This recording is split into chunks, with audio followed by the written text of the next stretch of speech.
Kenny here with Gardening Simplified. Today we're going to do things a little bit different. We're going to talk about soil quality and growing plants. And because we're going to do it a little different, I'm going to put on my shirt and my hat and look a little bit more professional, like maybe I'm a farmer, because sometimes your perceived information is who you perceive is giving it. And you might just think because I'm a farmer here in East Texas or a gardener that I don't have that knowledge, but I'm going to tell you, what's the chance you're going to learn something today? So let's get into it. Okay, I'm back to normal, and I'm out here in the garden, and some things are thriving, some things aren't, and some of the problem is the soil. Before we get started, let's talk just a little bit about this channel. Now, my channel's about 5 years old, and I started doing this channel because there were so many people that were wanting to get started gardening or wanted to know more about gardening. And there was a lot of information out there that just wasn't completely factual. A lot of it has to do with growing, but it wasn't clarified enough to where it was really helpful. Now, I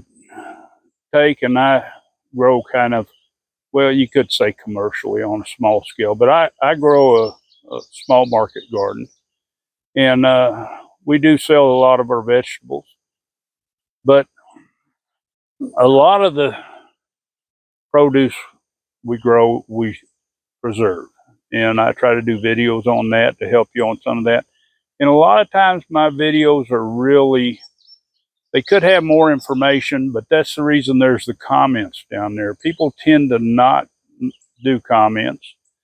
And what's the chance that someone might give it a thumbs up? Or what's even the chance that they might share a video? Because it's really slim, and that really, in a way, when you share it, that really helps others. I mean, it does help my channel. I'm not going to say that it doesn't. But it really helps others, because if there's a message that you really heard, and it might be one that somebody else really needs to hear too. But I try to take and bust up a lot of the misinformation that's out there. And I hate that word misinformation because it's kind of common everywhere.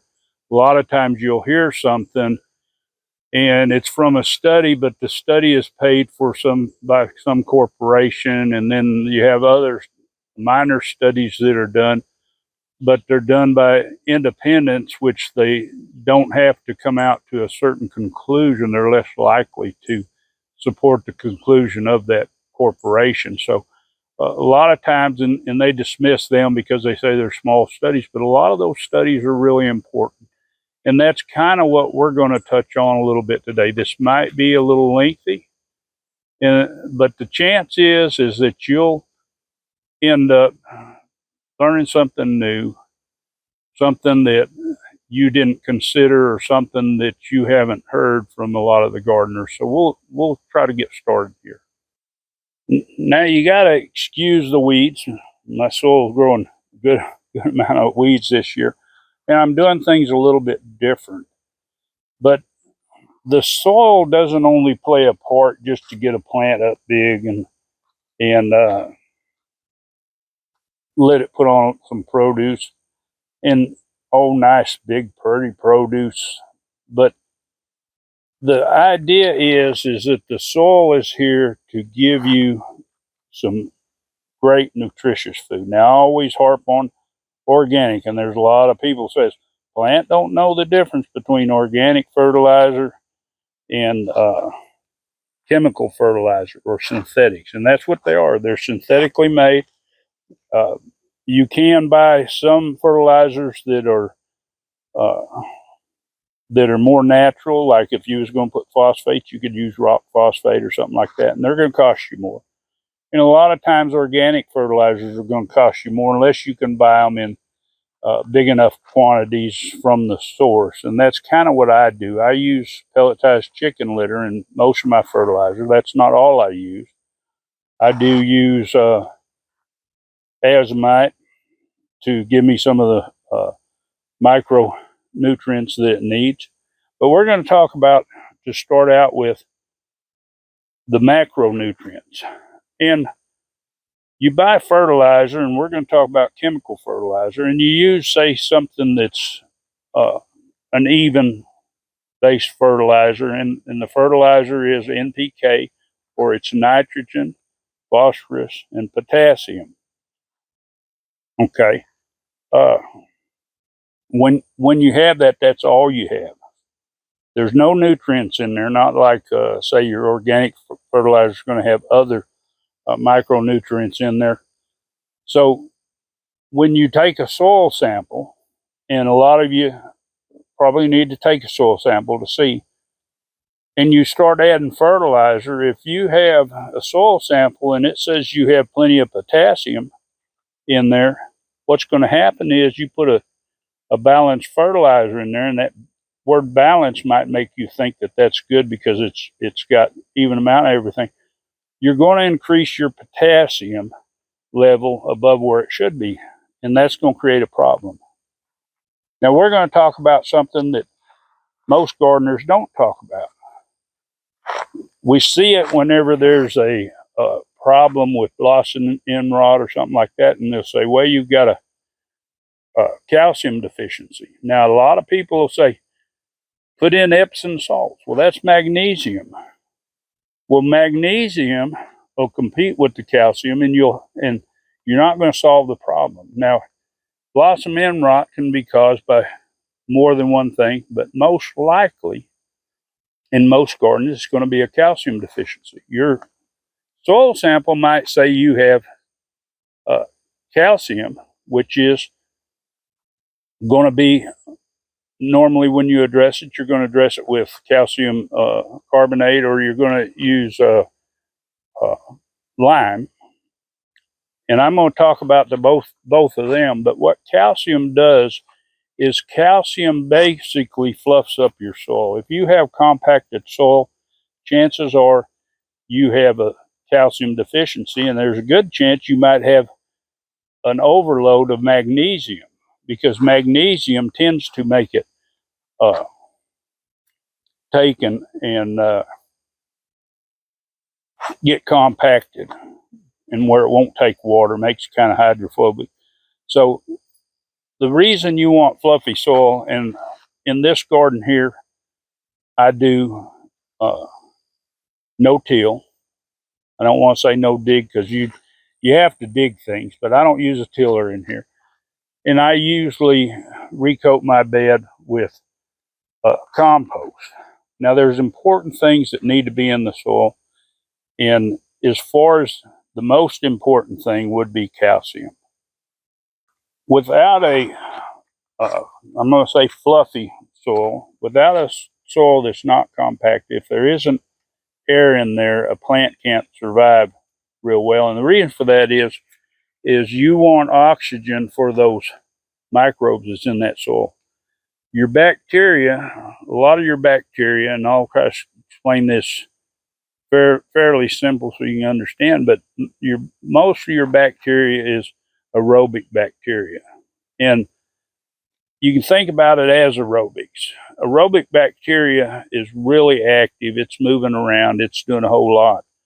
But when there's no oxygen in there, a lot of it still survives, but it starts acting as an anaerobic bacteria. And what that is it's really moving slow. It's doing the processes slow. It's breaking down your carbon, your nutrients, all this stuff is breaking it down real slow. And so you need calcium in order to keep that active. Now, the other thing is that your amount of calcium affects your plant health and vigor, and your the load that you get from your pests, your bugs.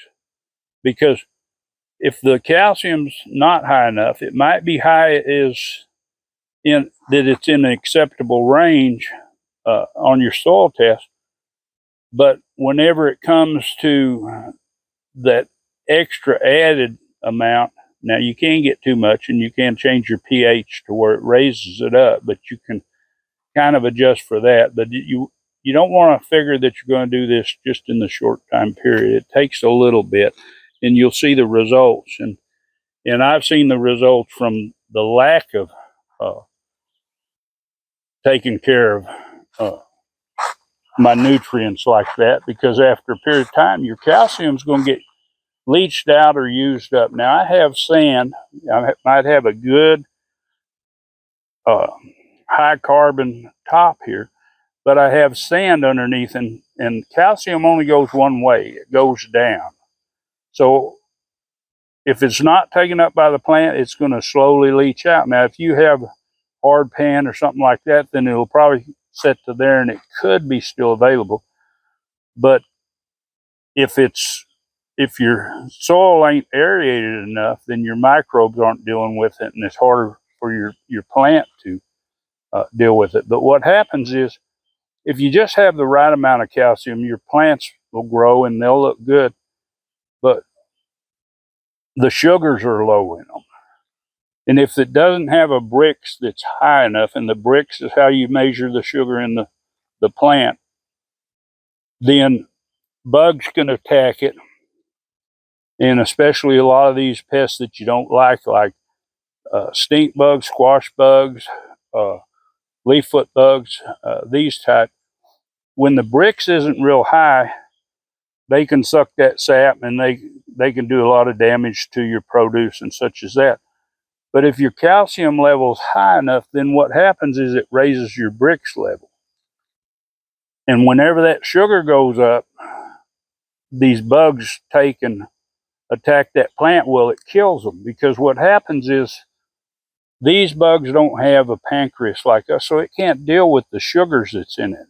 And these sugars will actually kill the life cycle of it. So when you hear someone talk about, if you got your soil in the good condition, that you won't have a pest problem, that's the reason why. It's because if you understand that the higher the sugars are in those plants, that it's going to affect the bugs and it's going to get rid of them. So to hit on those people that say, "Oh, that doesn't make any difference," that's the reason why it does make a difference. This has all been proved in studies, that the higher the sugar content, and it's normally, if you check it, it should be at least a 10. But if you get up there higher, like a 16, that's whenever it's going to start killing these bugs, and you're going to start seeing a noticeable thing. So in turn, what you do is you're not using pesticides. Now, I don't use chemical pesticides, these synthetic chemicals and stuff in here, because we do organically. Now, we do use products with spinosad, which is a bacteria, and we do use neem oil and a little insecticidal soap, or we use Castile soap, which is a natural. It's not a commercially made one that's possibly got all these chemicals in it. And that takes care of most of our bugs, but we don't spray that often. Even though we get a pest infestation, we don't spray, because you have to consider your pollinators. And I do have a hive of bees, and so I don't want to destroy my hive, but I don't want to destroy any of the natural ones that come around, because I have a good amount of bumblebees, different varieties and stuff that come in here and do my pollination. So any amount of spraying possibly could harm any, even if you try to do it in a way, maybe you do it at night, where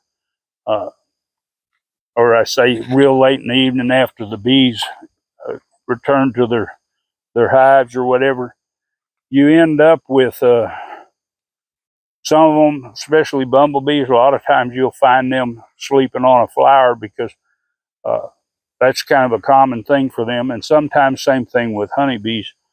But to me, I don't want to harm one bee, let alone destroy a hive, because of the chemicals. These people that say, "Oh, use 7, it's not bad," they're all bad. They're all bad. Whenever you start looking at the information and all these small studies, you find out that there's not a good source that way. So if you can take and get your calcium levels up, your soil is going to be able to get more carbon in it. And now compost, it's probably got a 31 carbon ratio, so it's got a lot of carbon in it.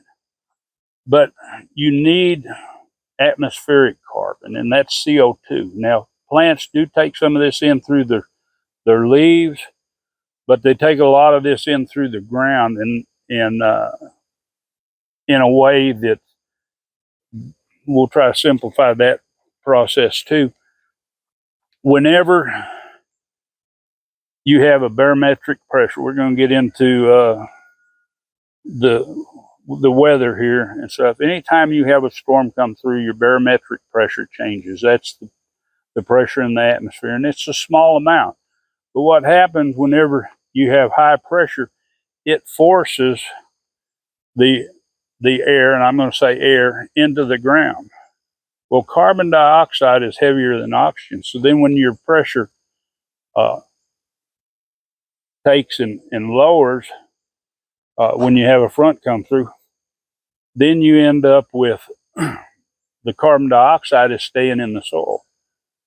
So that carbon dioxide, which is CO2, so it's carbon plus 2 oxygen atoms.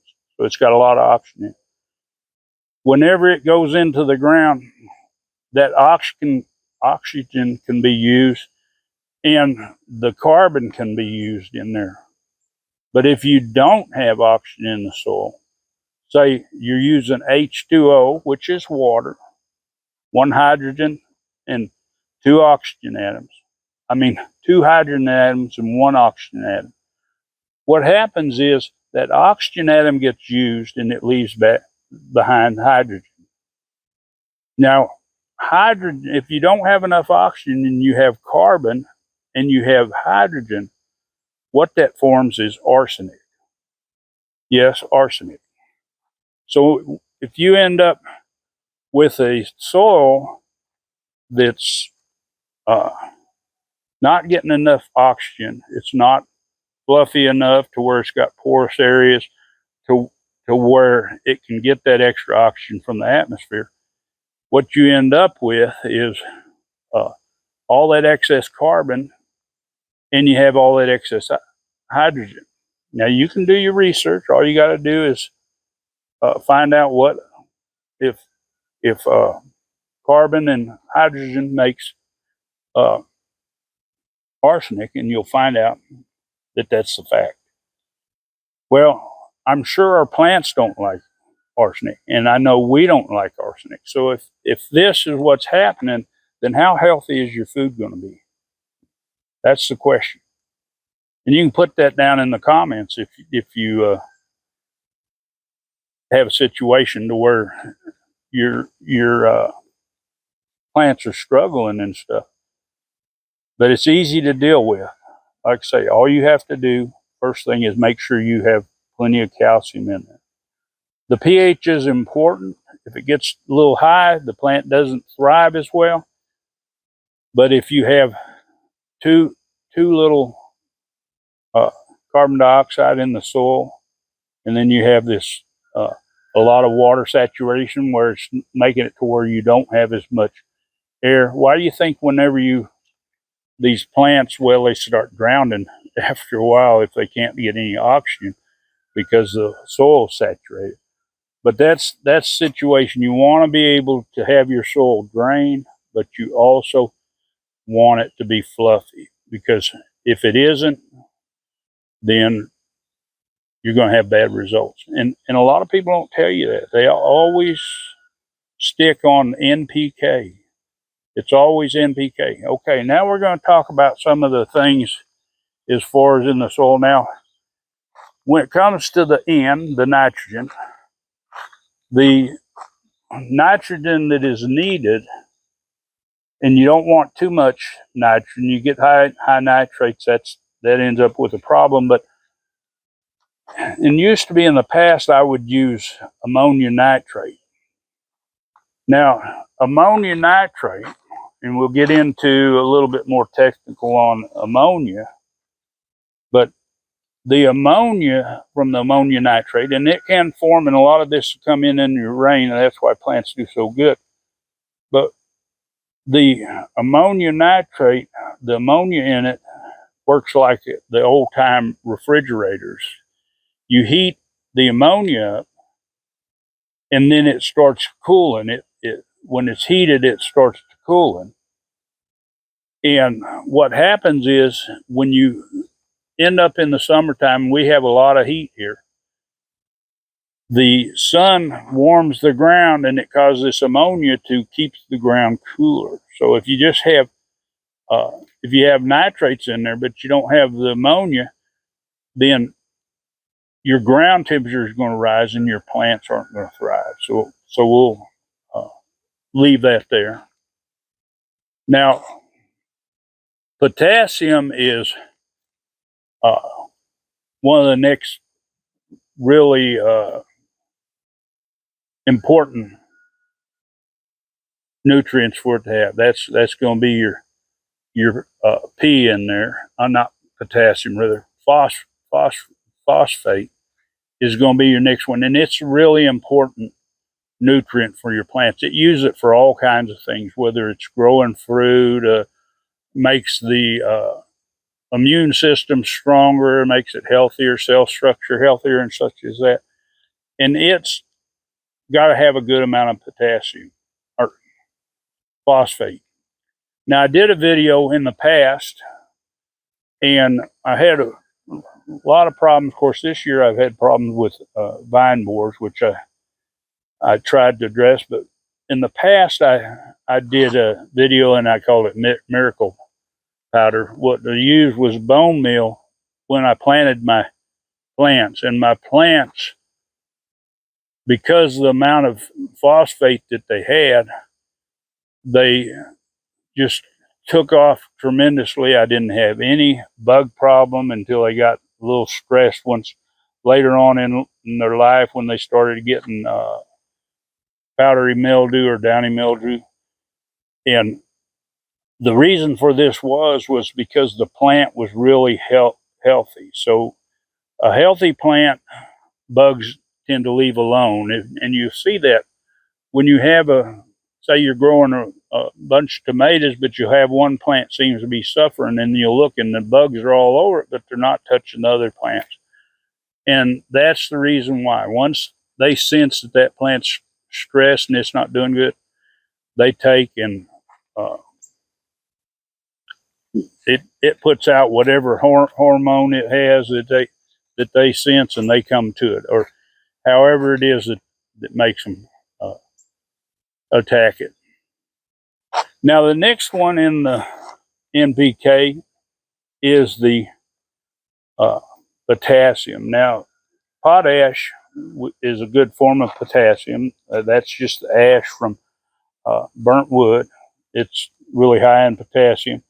And a lot of people burn their fields off, and if you was low on potassium, that might be a good way to get it in there.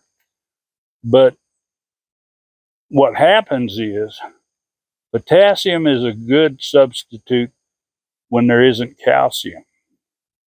So whenever calcium comes up, it's got about a 1-to-1 water ratio when it's taken in.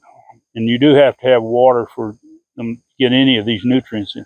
But potassium has a trait that it holds on to water. It's got about a 4-to-1 ratio. So what happens is whenever there's too much potassium, when you're using these balanced fertilizers, but you don't have a potassium problem in your ground, in fact, you might have really high levels, the plant doesn't find calcium, so it takes in potassium. Well, what this does is bring in a lot of water into the plant. Now, people say, oh, it's normal for these leaves to droop when the sun comes out. And a certain amount is. There's a protection mechanism in the plant. You know, that way it doesn't have to control the temperature with all that water, so it'll drop some water. But a lot of it's due to an increase or over amountage of potassium in that plant. And so the water level is higher. And in turn, too, what happens is because the water level is higher, your Brix level is lower. You see where I'm going with this? When your sugars are lower in there, your plants are more likely to get attacked, and your bug population is going to increase because the sugars are low. So it's not going to kill them. So when you do that, you end up with a problem. Okay, now another myth that's out there, and a lot of people say, is use Epsom salts on your tomatoes for blossom end rot, or they use Epsom salts for everything. Epsom salts is magnesium sulfate, I believe is correct, but it's a magnesium source. And what happens is you end up creating a problem in your soil because you have too much magnesium. It starts to get to where it's not as fluffy. And this magnesium competes with other nutrients that the plant needs. And so what you end up with is actually an unhealthy plant. And if you have a deficiency, that's different. You have to address it. But when you don't, what you're doing is you're creating a problem.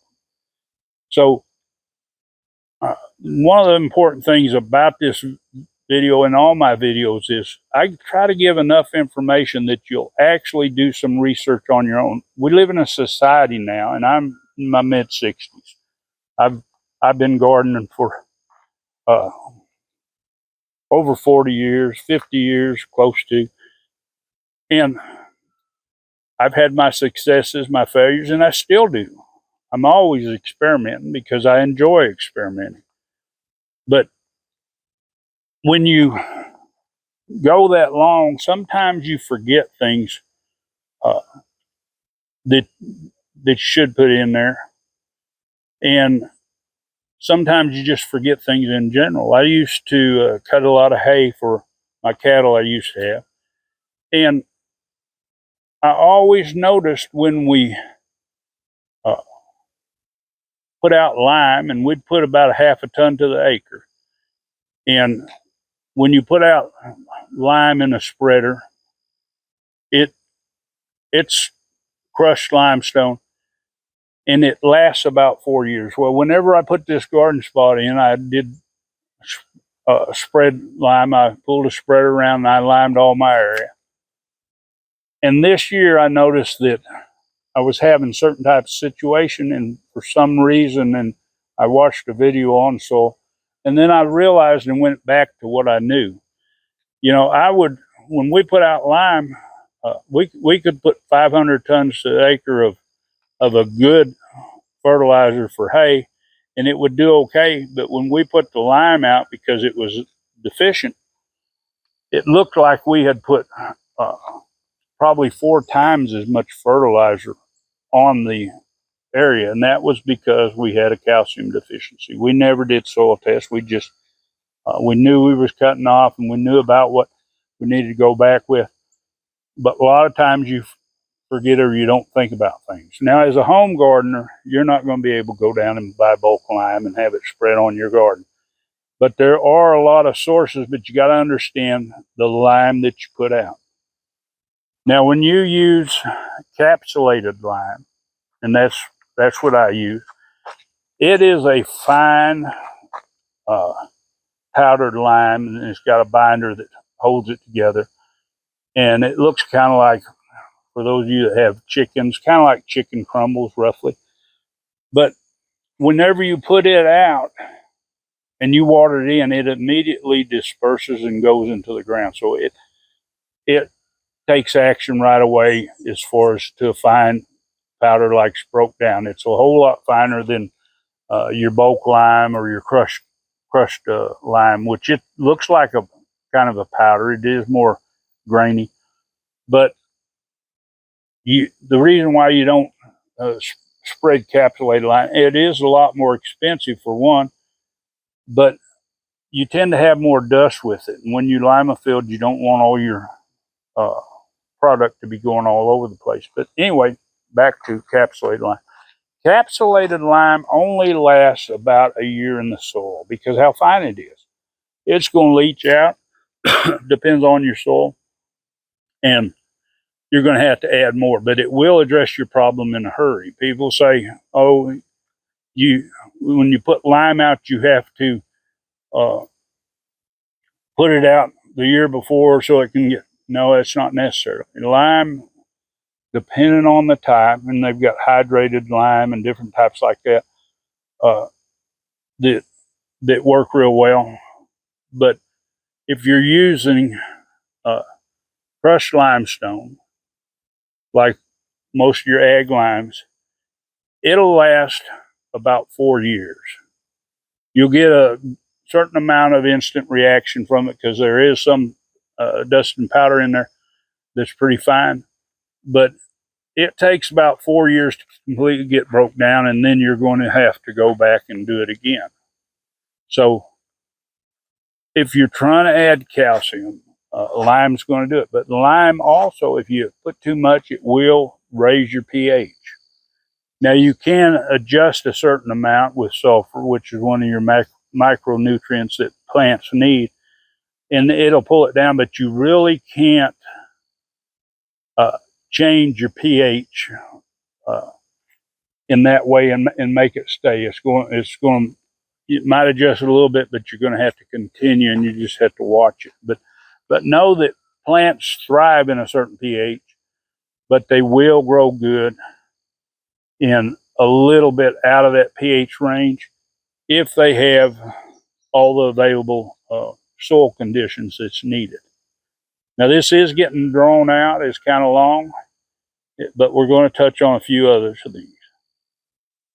We'll go down through the uglier part. I shouldn't say that. I love all my plants out here, but some just don't thrive once the heat comes, and a lot of it could be soil condition. But we're going to touch a little bit here now, going back to phosphorus or phosphate.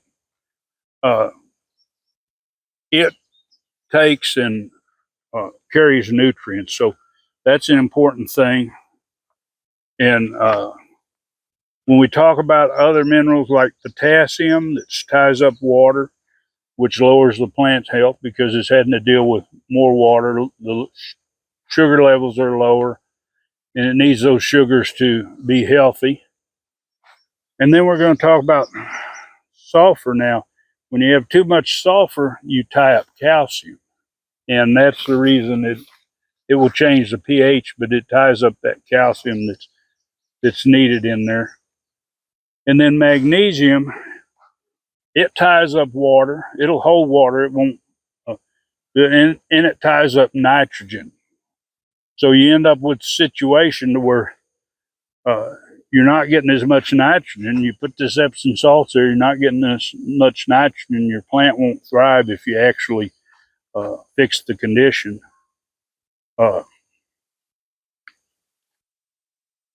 We've talked some about oxygen in the soil, and the soil needs oxygen to convert phosphorus and sulfur, which these are. Phosphorus is a macronutrient, and that means that it needs more of it. It's bigger. And sulfur is a micronutrient, but it does need it. You start cutting out any nutrients in there, and you'll end up with a problem with your plant health. Now, also, weeds in your garden. Now, I have a lot of weeds on my fence line, and weeds are a symptom of a soil problem. If your soil doesn't have enough calcium in it and it can't develop the sugar, then you're going to have weeds, big gnarly weeds come in, and they grow real good on the fence line. Well, I'm going to try to fix that uh, sometime before next year. But what happens is the weeds, they don't do good if they get a Brix over 10. So if you have enough calcium there to develop the sugars in the plant, these weeds get too much sugars, and so they don't grow there. They won't thrive because it's the conditions aren't right for them to grow. So both weeds and uh, bugs are symptoms. They're symptoms of the problem. So if you have a lot of bugs, you have a lot of weeds, well, you have a problem. You have a raised bed. A raised bed takes more care than, say, a ground garden. And the reason why that is because most of your roots are up high. And if you're making the soil because you're putting things in there, if you don't put all the stuff in there that you need, then you're going to end up with a situation to where your plant is suffering because it doesn't have its nutrients, and it might have all the macronutrients. You might be putting that NPK in there, but if your calcium's leaching out, well, it's going to leach out faster out of a raised bed because normally you use a lot of stuff that is porous or drains well. You don't want them all wet because in a lot of people they have to do raised beds because their uh, situation with uh, wet wet areas, stuff like that. So they've got to raise the bed up so they can actually grow. And if you're going to do that, you need to pay special attention. Now there is azomite. Azomite puts in some of the micronutrients that you need. Uh, a lot of your uh, plants will suffer because your soils don't have these micronutrients. And it's kind of like if you just if you eat and say you don't take in any vitamin C or very little, how's your health going to be? Because vitamin C is a major player. It might be a micronutrient in your intake, but it's a major player to keep you healthy. And this is the same thing with plants. Your plants talk to you. Now, sometimes you might actually feel like they're actually uh, communicating with you, but a lot of times they talk to you in a way that you look at them and they tell you they need something. Now we're going to come over here to these citrus trees. Now, sometimes when I'm coming out here, and we'll talk about, say this tree here.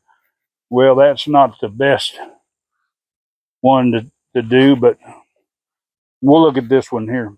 A lot of these leaves down here on this tree are small, but you got big leaves up here. Now, whenever these ones form, and once a leaf forms to its size, it's that's going to be the size of it. It's not going to grow no more. But the new leaves that are coming up are a lot bigger, and that tells me that there was a problem originally, and it's been addressed, and so this plant is doing better. Uh, and that's your plants talking to you. They're going to tell you, if all the leaves are turning yellow, they might be telling you that they're getting too much water. They might be telling you they're not getting enough. For those of you that container garden, a lot of times it's as easy as uh, filling the weight of that container, trying to move it. If it feels super light, then you know the soil isn't keeping the moisture in there. And you'll have plenty of oxygen in there because the soil's light, but you're not keeping that in. And that could be, like I say, it could be a calcium deficiency. And it's kind of hard to do a soil test when you're doing containers. So you need to learn to listen to your plants. Let them tell you what's going on. Now, sometimes you end up with, say, leaves curled under.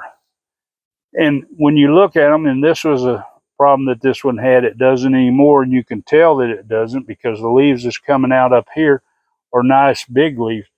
But this had an insect infestation.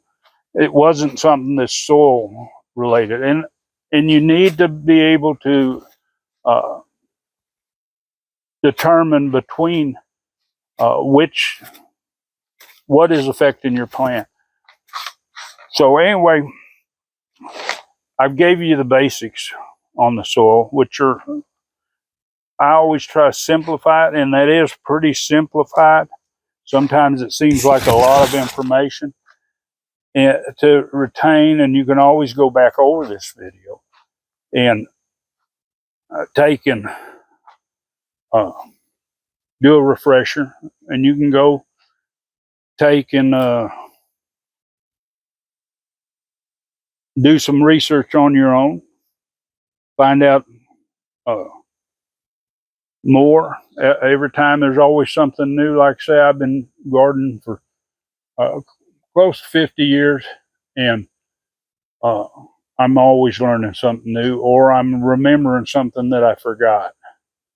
So anyway, I say, what's the chance you're going to share this video with your friend and give her a big thumbs up?